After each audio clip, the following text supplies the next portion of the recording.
血腥大红鱼。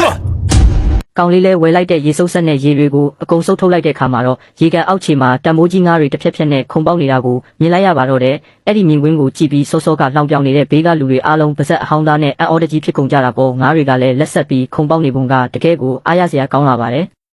အဲ့ဒါနဲ့ကောင်လေးနဲ့သူ့အမလင်မယားတို့ဟာရေကန်ထဲဆင်းပြီးငါးတွေကိုအားရပါရဖမ်းကြပါတော့တယ်။ဖမ်းလို့ရသမျှငါးတွေကိုချက်ချင်းပဲဝန်ဟိုင်းလုပ်ငန်းစုစီကိုယူသွားပြီးရောင်းလိုက်ကြတာပေါ့။တထေးမလေးနဲ့တွေ့ပြီးငါးတွေကိုတေချာချိန်တွေကအယောင်းဝယ်လုပ်လိုက်တဲ့အခါမှာတော့ကောင်လေးဟာငွေတန်း300တောင်ရရှိသွားပါတယ်။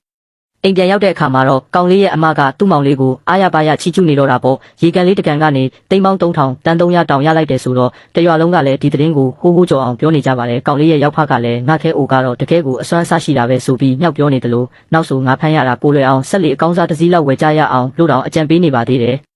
ဒါပေမဲ့ကောင်လေးမှာကအစွမ်းထက်တဲ့ငကားလေးရှိနေတာကြောင့်ရေထဲကိုအပင်ပန်းခံဆင်းနေစရာမလိုဘူးလေအဲ့ဒါကြောင့်ကောင်လေးကဆက်လက်ဝယ်မဲ့ကိစ္စကိုအကြောင်းပြချက်အမျိုးမျိုးပေးပြီးညှင်းလိုက်ပါတော့တယ်သူ့ရဲ့လျှို့ဝှက်ချက်ဖြစ်တဲ့ငကားလေးเจ้าကိုတော့ဘသူ့ကိုမှမသိစေပဲအေးအေးဆေးဆေးပဲဆက်ပြီးပတ်စံရှာဖို့စိတ်ကူးထားတာပေါ့ဗျာ